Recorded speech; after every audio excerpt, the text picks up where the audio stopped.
Today we want to talk about percussion instruments and how you can make your very own instruments from things that you've found around the house.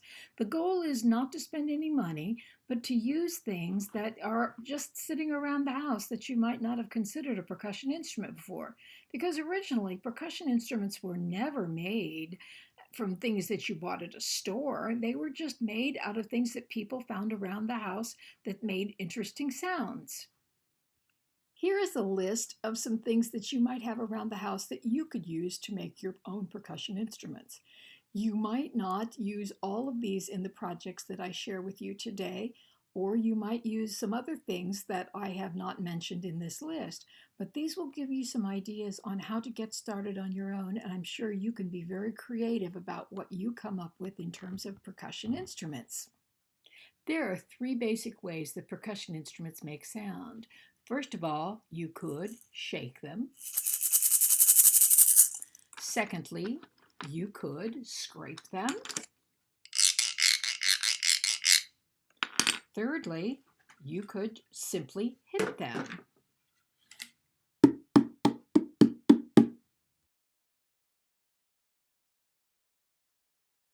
When most people think of percussion instruments, they think of drums, and these are part of the hit family.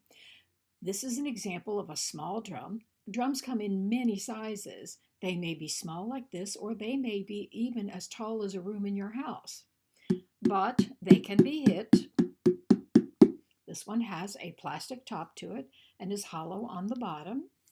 They can be hit with a stick. This is an instrument from Ireland, and it has a special stick. Really talented people in Ireland can take it and go. It's all about the control of the stick. There are other instruments from America. This one is called a tom-tom, and you can hit it. You could also hit it with a stick. It is an animal hide. Sounds pretty much the same on both sides. Wooden, center, hollow in the middle. Another instrument that almost looks like it's too pretty to play is this instrument from Africa. But if you look at it carefully, you will notice that it almost looks like a bowl with a plastic lid. Does that give you an idea about what you might do to find an instrument around your house? Here are some ideas for using materials around your house to make your own percussion instruments in the drum group. You might start with a plastic coffee tin. You could hit it. I have a lid on it right now. You might take the lid off and listen to the differences in the sound. It kind of reverberates a little bit more. You might take something simple as a can like this. I'm not advertising anything specific, but we do use a lot of nuts around our house. This one has a metal bottom. Listen to the sound that makes. You could use any kind of plastic tub that you find around your house. And remember that plastic bowl I suggested when you looked at the drum from Africa? Any of those kinds of things will work as drums. Now, if you're really lucky, you might be able to find around your house some old metal coffee cans. This one, as you can see, I've decorated a little bit, but it has a lid on the top. I have cut out both ends of the can. You might also take another one, and if you still have the metal can lid on the top, it will make a sound more similar to the one you had before. However, notice that the size is quite different. So there will be differences. That, if you put the two of them together, could be similar.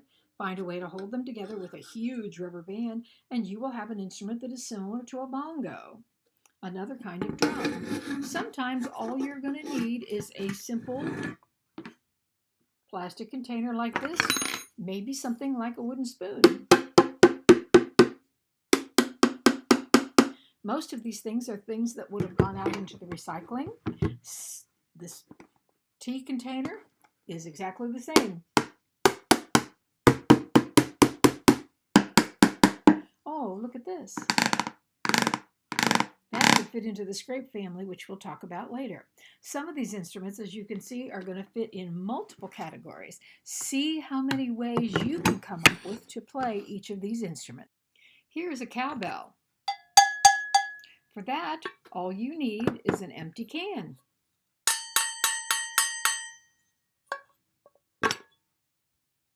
Here's a triangle. For that, you could substitute simply a metal hanger. You're going to need a metal one. This one happens to be rather large, but if you use one smaller, it still works. But if you used a plastic one, I don't think you'll get the same sound effect. And if you're better than me, you'll hold it by the handle up here, and you'll get your best sound. These are cymbals. Some cymbals are much, much bigger, but a way you could make your own is to use aluminum pie plates and find a way to hold them so that you could hit them together like that, and they'll make a wonderful sound too.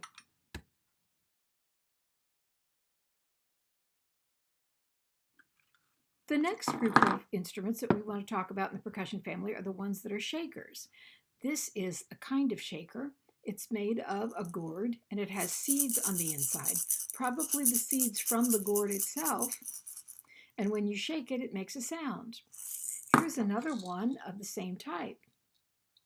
Bigger gourd, handle. You can also play them by hitting them against your hand like this. They are much easier to control when you're trying to play a rhythm pattern if you do it that way. And here's a third one. Again, it's been decorated very beautifully. We can't tell what's inside very well. Probably the seeds that actually grew inside the gourd, and no one ever opened it up to get them out, let it dry up. But those are called maracas, but they don't have to be the only kind of shaker instruments that we have. Here's one that's not a maraca shape at all. And all it is a bunch of sticks that have been twined together. Almost looks like popsicle sticks, doesn't it? Then, here's another one. In the last instruments that we looked at, we couldn't tell what was inside. But when we look at this one, we can see very well what's making the sound. And it is the beads that are on the outside that are hitting the gourd. That's the same thing that happens with the other instruments, is the seeds inside, when you shake them, hit the gourd, and that's what makes the sound. So these are some examples of some shaking instruments. Now let's talk about how we can make our own shaking instruments. If you have a box of crackers, for example, around your house, and you shake it, you've got a shaking instrument right there, and you didn't even have to do anything. Pretty easy, wouldn't you say? But you can go and do other things with it as well.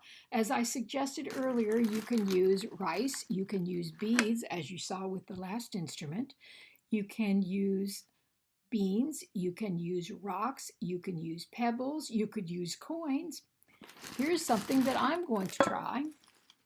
I happen to have a bag of cornflakes. And with my bag of cornflakes, I've got a shaking instrument right there, and I didn't have to do anything. You can take your instruments and you can put things in them. For example, if you take rice and you put it in a can like this, notice it makes a slightly different sound than some of the other instruments.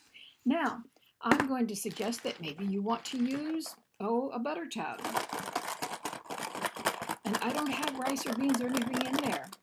I just was in my pantry, and guess what? Birthday candles. So you could use that. Here's another one that you could do. I have an empty tube here. You could use a paper towel tube, but if you did it, you might have to seal up the end. But if you take that, this happened to be for storing something else, and you take and you pour rice into it.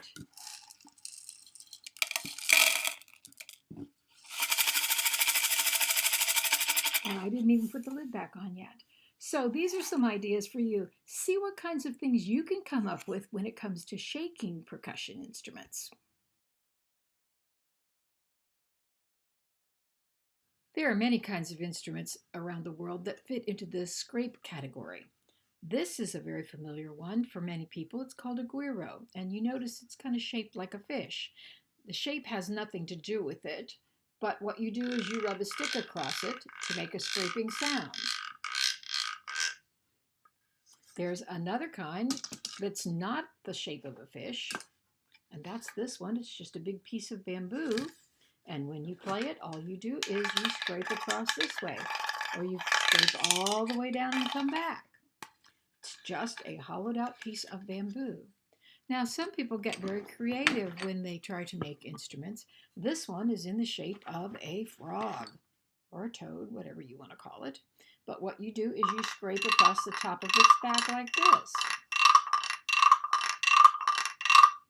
And those are just some of the kinds of instruments from around the world that you would scrape. Now, if you want to make your own scraping instrument, you can find things around the house that will help you. One of the best ways I know is to take an empty can, make sure that it's been cleaned out and that the labels have been taken off. But if you just take a pencil or a stick, like I used with the other instruments, you've got your very own guiro right there. Now, some ones that will not make nearly as much sound: a hairbrush or a comb. You can even find, if you remember the instruments we used for drums, that they will have ridges in the cans. But those are some examples of how you can make a scraping instrument. As long as you find some sort of pattern in the can, in the box, whatever you have, you're going to get the guiro kind of sound. As you can see, there are many kinds of percussion instruments. They have been around for thousands and thousands of years, longer than any other family. And I'm sure that you can find some interesting things around your house to make into percussion instruments that we haven't even talked about here. Have fun with it, but try not to drive your family crazy.